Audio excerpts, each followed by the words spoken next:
Hello and welcome.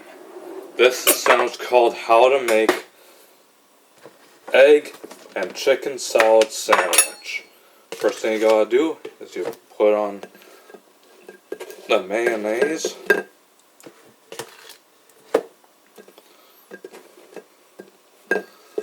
And you put on the bun.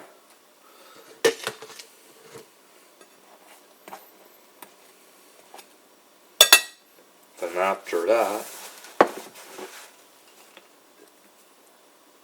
you put on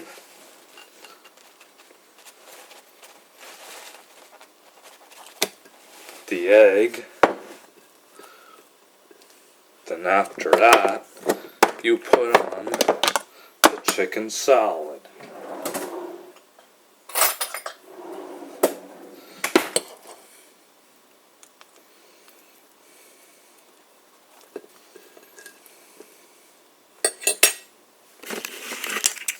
And here is your egg and chicken salad sandwich. Enjoy it and thank you for watching, folks.